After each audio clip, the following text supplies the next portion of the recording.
चलिए, तो आज हम लोगों ने स्टार्ट करना है मोशन इन स्ट्रेट लाइन के साथ। तो बहुत ही सिंपल से उसके जो बेसिक्स हैं उसको हम लोग देख करके सीधा न्यूमेरिकल पे काम करना शुरू करेंगे। चलिए, तो स्टार्ट करते हैं मोशन इन स्ट्रेट लाइन।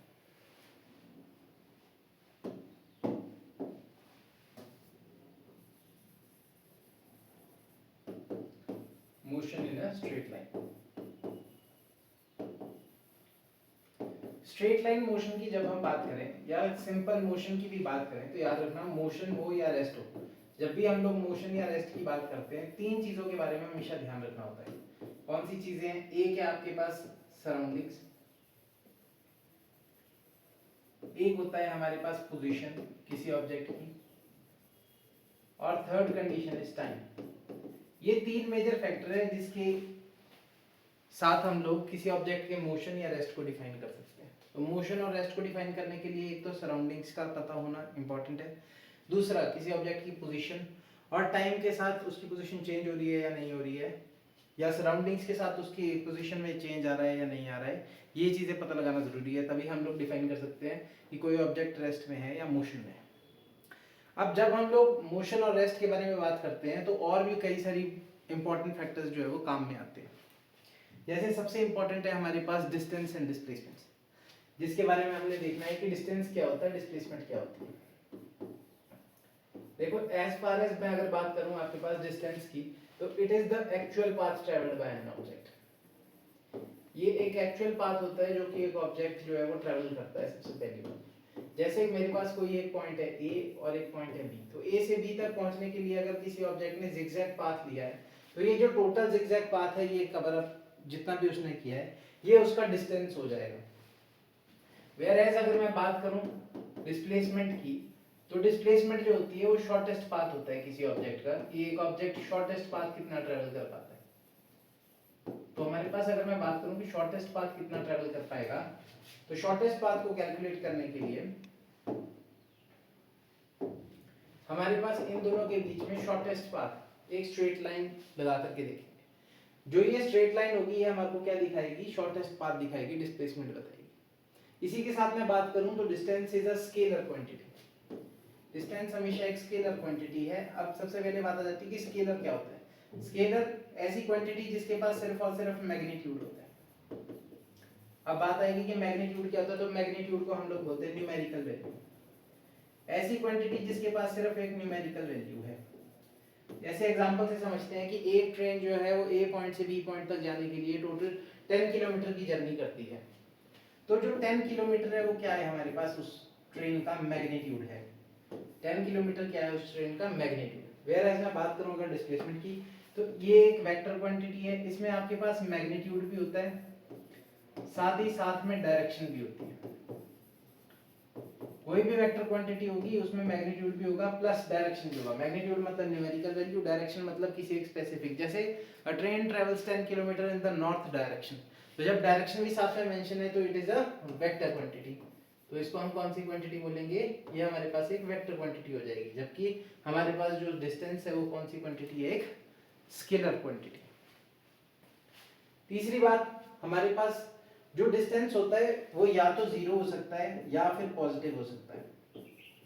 पर अगर मैं बात करूं डिस्प्लेसमेंट की, तो वो जीरो भी हो सकता है, पॉजिटिव भी हो सकता है, एज वेल एज नेगेटिव भी हो सकता है। अब नेगेटिव डिस्प्लेसमेंट को किस तरीके से देखा जाता है उसको थोड़ा सा समझ लेते हैं कि किसको नेगेटिव डिस्प्लेसमेंट बोलेंगे। आप सभी को पता है कि हमारे पास जो है हम किसी भी सिस्टम को नॉर्थ साउथ और ईस्ट वेस्ट में तोड़ सकते हैं। ये हमारे पास नॉर्थ साउथ ईस्ट और वेस्ट की कंडीशन आ गई। अब इसमें ये जो है हमारा ये ओरिजिन पॉइंट है, जैसे हम लोग ग्राफ को भरते हैं तो ये 0,0 की पोजीशन है। इससे everything towards the right is positive, everything towards the left जो है आपके पास वो नेगेटिव हो जाएगी। ऊपर की तरफ को सारे डिस्टेंसेस पॉजिटिव और नीचे की तरफ को सारे डिस्टेंसेस नेगेटिव में दिए जाएंगे। ये साइन कन्वेंशन हमने यूज करनी है जब स्पेसिफिकली हम लोग किसके बारे में डिस्कस कर रहे होंगे? डिस्प्लेसमेंट्स के बारे में डिस्कस कर रहे होंगे। यहाँ तक मेरे हिसाब से आप लोगों को क्लियर है।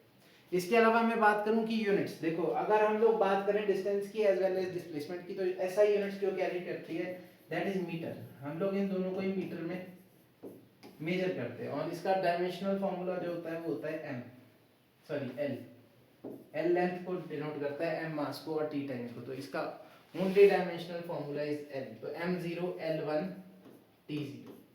ये आपके पास डायमेंशनल फॉर्मूला कैरी करता है डिस्प्लेसमेंट। यहाँ तक क्लियर हो गया आपको कि डिस्टेंस क्या होता है, डिस्प्लेसमेंट क्या होता है। अब जिस तरीके से डिस्टेंस और डिस्प्लेसमेंट अलग अलग है, वैसे ही स्पीड और वेलोसिटीज भी अलग अलग है। तो हम लोग फटाफट से देख लेते हैं कि स्पीड और वेलोसिटी में क्या फर्क होता है। तो अगर मैं बात करूं स्पीड की, तो speed is a scalar quantity. सबसे बड़ा फर्क तो यही है कि एक स्केलर क्वांटिटी है, वेयर एज अगर मैं बात करूं वेलोसिटी की, तो velocity is a vector quantity. मतलब इसके पास मैग्नीट्यूड भी होगा प्लस डायरेक्शन भी होगी। वेयर एज अगर मैं बात करूं स्केलर क्वांटिटी की, तो स्केलर क्वांटिटी के पास ओनली एंड ओनली मैग्नीट्यूड ही होता है, उसके पास कोई डायरेक्शन नहीं होती, इसलिए उसको हम लोग स्केलर क्वांटिटी बोलते हैं। यहाँ पे बात करूं अगर मैं स्पीड की, तो स्पीड का जनरल फॉर्मूला रहता है हमारे पास, speed is equal to distance upon time. सबसे सिंपल और बेसिक जो मैथ का फॉर्मूला रहता है हमारे पास, speed is equal to distance upon time, single formula हमारे पास स्पीड के लिए। वेयरएज अगर मैं वेलोसिटी की बात करूं, तो वेलोसिटी में हमारे पास मल्टीपल फैक्टर्स हो जाते हैं। देखो अगर तो मैं बात कर रहा हूं एक स्ट्रेट लाइन में, जब भी ऑब्जेक्ट एक स्ट्रेट लाइन मोशन ट्रेवल कर रहा है, तो उसकी स्पीड और उसकी वेलोसिटी सेम ही होगी, क्योंकि डायरेक्शन सेम ही रह रही है। जितना उसने स्पीड यहाँ पे बनाई होगी, उतनी वेलोसिटी भी होगी उसकी। पर अगर कोई ऑब्जेक्ट जिगजैग पाथ में ट्रैवल कर रहा है, तो उसकी डायरेक्शन पॉजिटिव नेगेटिव के अकॉर्डिंगली उसकी वेलोसिटी अलग हो सकती है, स्पीड अलग हो सकती है। वेलोसिटी को मेजरली निकालने के लिए हम लोग मोशन के तीन इक्वेशंस का यूज करेंगे। कौन कौन सी इक्वेशंस है? v is equals to u plus at, s is equals to ut plus half at square, and v square minus u square equals to 2as। here अगर मैं बात करूं आपके पास a क्या है, तो a को हम लोग एक्सेलरेशन पढ़ते हैं, जो अभी हम लोग डिफाइन करेंगे कि एक्सेलरेशन क्या होती है। u होती है हमारी इनिशियल वेलोसिटी, मतलब स्टार्टिंग वेलोसिटी। ऑब्जेक्ट ने कितनी वेलोसिटी के साथ स्टार्ट किया था और कितनी वेलोसिटी के साथ एंड किया, उसको v पढ़ते हैं। v बोलेंगे हम लोग फाइनल वेलोसिटी। इसके अलावा t stands for time and s stands for displacement.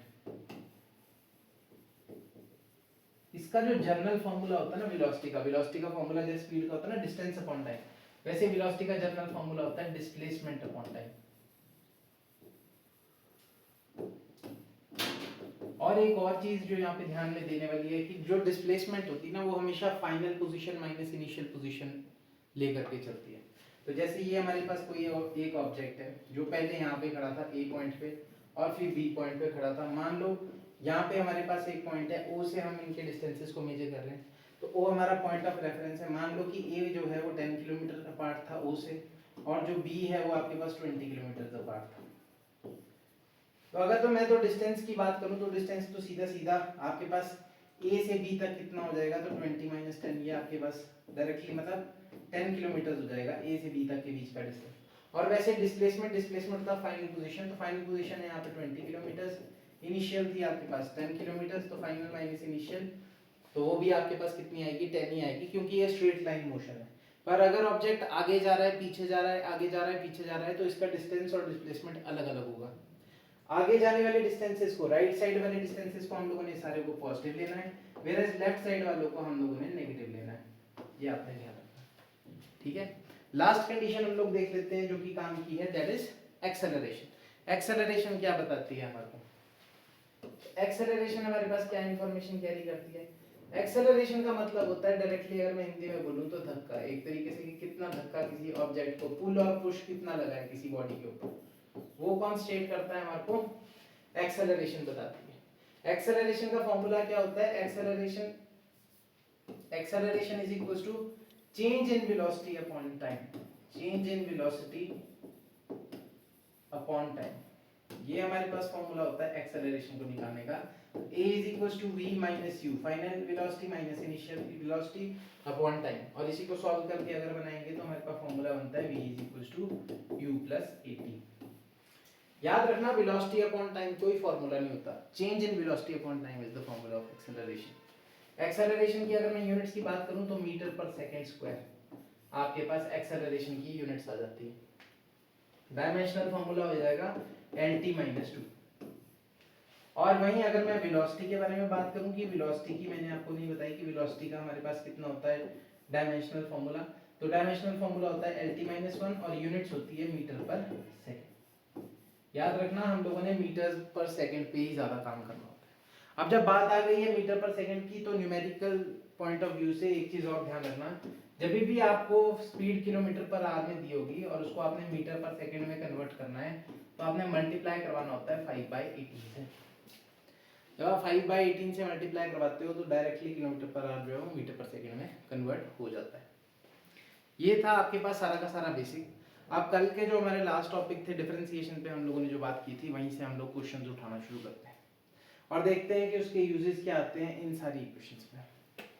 इसके साथ जो हम लोग सारे के सारे फॉर्मूला यूज करेंगे जब हम लोग कैलकुलेट करेंगे ये सब कुछ, तो आपने ये मेजर फॉर्मूला याद रखने हैं। कौन से? v is equal to u plus a t, s is equal to u t plus half a t square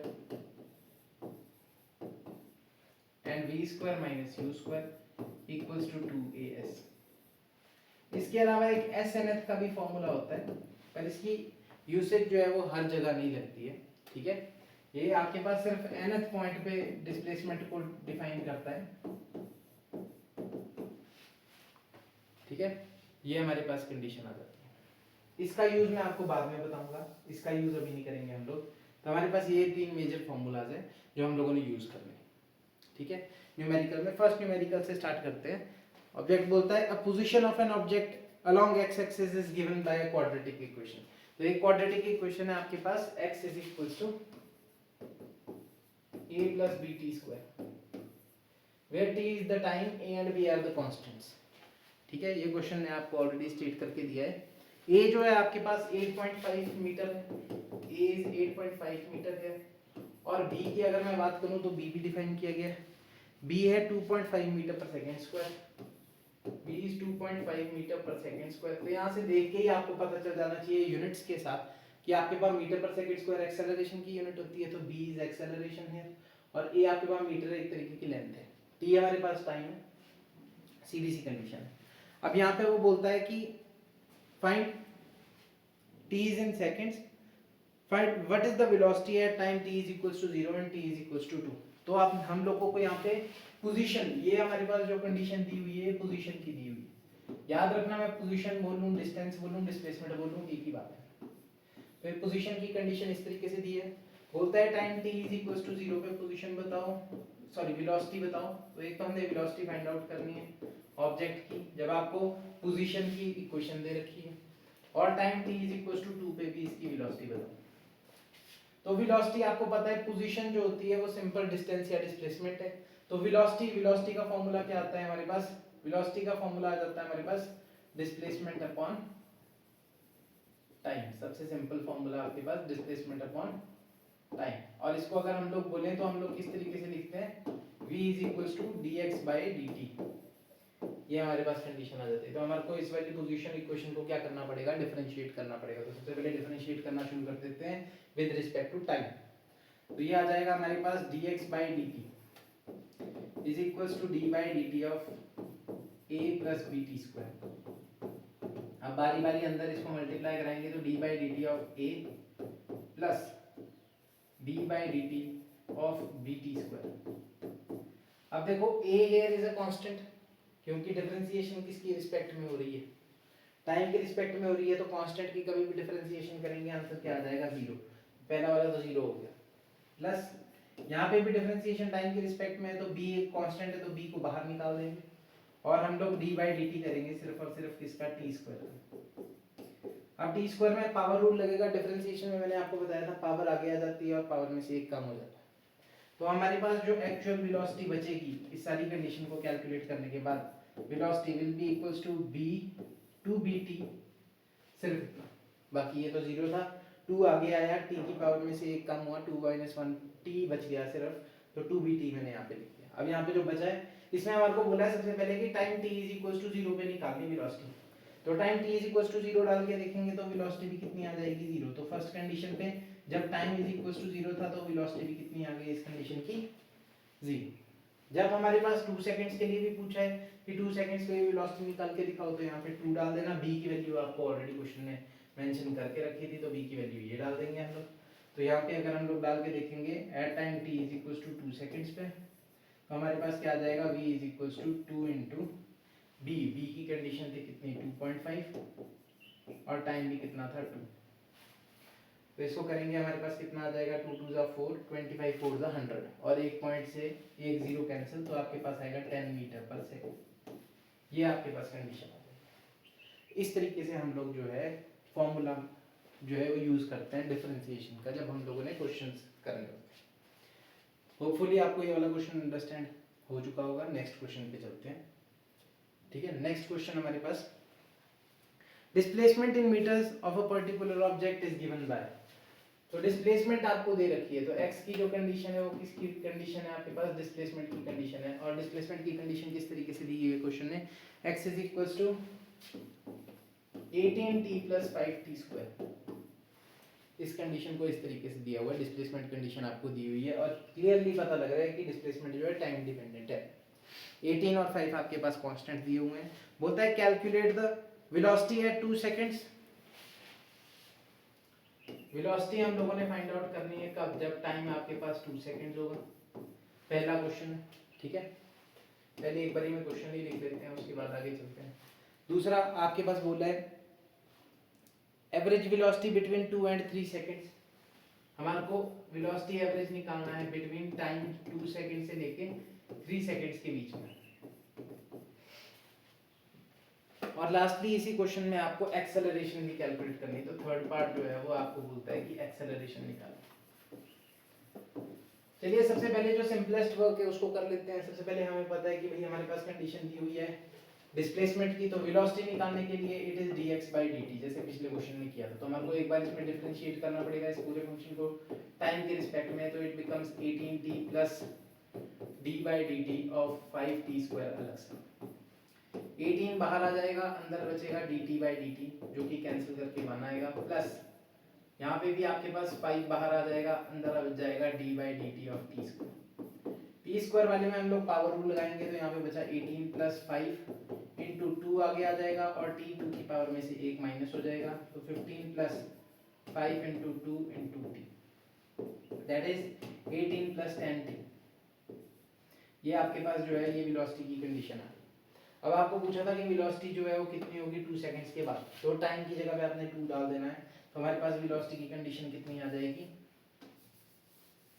velocity will be equals to 18 + 10 × 2, that will be 18 + 20, that will be 38 metre per second. इतनी velocity आपके पास आ जाएगी। ये आपके पास जो है ये velocity की condition रहेगी। सेकेंडली अगर मैं बात करूं इससे आगे की, तो हमारे पास पूछा है कि एवरेज वेलोसिटी रहेगी कितनी 2 और 3 सेकंड्स के बीच में। तो एवरेज वेलोसिटी निकालने के लिए हमारे को देखो 2 सेकंड्स पे तो हमने वेलोसिटी ऑलरेडी कैलकुलेट कर ली, ये वेलोसिटी एट 2 सेकंड्स। अब इसके बाद हम लोग वेलोसिटी एट 3 सेकंड्स निकालेंगे, तो it becomes 18 + 10 × 3, that will be 18 + 30, that will be 48 metre per second. तो 3 उस पे भी आपके पास जो वेलोसिटी रहेगी वो इतनी रहेगी। ये हमारे पास कंडीशन आ जाएगी। अब एवरेज वेलोसिटी पूछी है, तो v एवरेज का क्या फॉर्मूला होता है, v एवरेज का फॉर्मूला होता है v2 - v1 upon t2 - t1, change in velocity upon change in time. तो हमारे पास v2 - v1 करके देख लेते हैं कितना आएगा, 48 - 38 अपॉन 3 - 2। तो ये हमारे पास कितना आ गया, इसको जब सॉल्व करेंगे तो इट बिकम्स 10/1। तो हमारे पास 10 मीटर पर सेकंड की जो है हमारे पास वेलोसिटी आ गई। ये हमारे पास है एवरेज वेलोसिटी। लास्ट कंडीशन है हमारे पास कि एक्सेलरेशन किस तरीके से निकालेंगे। तो यहाँ पे मैं आपको बता देता हूँ कि एक्सेलरेशन कैसे निकाली जाती है। देखिए वेलोसिटी की जो लास्ट कंडीशन थी हमारे पास, जो हमने वेलोसिटी की निकाली, दैट इज 18 + 10t। अब हमें पता है एक्सेलरेशन जो होता है वो dv/dt होता है, change rate of change of velocity with respect to time. तो इसकी भी एक और बार डिफरेंशिएशन करेंगे टाइम के रिस्पेक्ट में, तो d/dt of 18 plus d/dt of 10t आ जाएगा हमारे पास। तो कांस्टेंट की डिफरेंशिएशन तो 0 हो जाती है, प्लस 10 यहाँ पे बाहर में आएगा और अंदर बच जाएगा dt/dt, dt से dt कैंसिल, आंसर आएगा हमारे पास 10 मीटर पर सेकंड स्क्वायर। याद रखना ये एक्सेलरेशन है और ये जो निकाली है एवरेज वेलोसिटी। यहाँ तक मेरे हिसाब से आप लोगों को क्लियर हो गया होगा कि किस तरीके से हम लोगों ने यूज़ करना है इसको प्रैक्टिकली डिफरेंशिएशन को जब हमारे पास क्वेश्चन आएंगे। एक और कंडीशन हम लोग देख लेते हैं सिमिलर टाइप के क्वेश्चन पे, फिर नेक्स्ट क्वेश्चन पे पढ़ते हैं। नेक्स्ट क्वेश्चन देखिए हमारे पास यहाँ पे बोलता है कि displacement of an object is given bye, देखिए डिस्प्लेसमेंट आपको दी हुई है एक इक्वेशन की फॉर्म में, that is 4t² - 15t plus आपके पास 25। ये हमारे पास पोजीशन की इक्वेशन है, मतलब डिस्प्लेसमेंट की इक्वेशन है। ये हमारे को डिस्प्लेसमेंट दे रखी है किसी ऑब्जेक्ट की इक्वेशंस की फॉर्म में। क्वेश्चन क्या है, what will be the velocity of a particle, sorry when would be the velocity of a particle become zero, velocity जो है किसी ऑब्जेक्ट की जीरो कब हो जाएगी। इसके अलावा एक्सेलरेशन निकालने को बोली हुई है आपको। एक्सेलरेशन हम लोगों ने निकालनी है, तो सबसे पहले हम लोग देख लेते हैं कि इसमें एक्सेलरेशन और वेलोसिटी किस तरीके से। देखो वेलोसिटी हमें पता है dx/dt होती है, तो एक बार इसकी डिफरेंशिएशन कर दो पूरी इक्वेशन की विद रिस्पेक्ट टू टाइम। तो फटाफट से कर लेते हैं हम लोग इसकी डिफरेंशिएशन। इसकी डिफरेंशिएशन में सीधा पावर रूल लगेगा, तो इट बिकम्स 4 × 2t - 15, और इसकी डिफरेंशिएशन तो जीरो हो जाएगी क्योंकि इट इज अ कांस्टेंट। तो हमारे पास बचेगा 8t - 15, ये हमारे पास वेलोसिटी आ जाएगी। टाइम t = 0 पे अगर हम लोग पुट करेंगे तो वेलोसिटी हमारे पास कितनी आ जाएगी, -15 मीटर/सेकंड।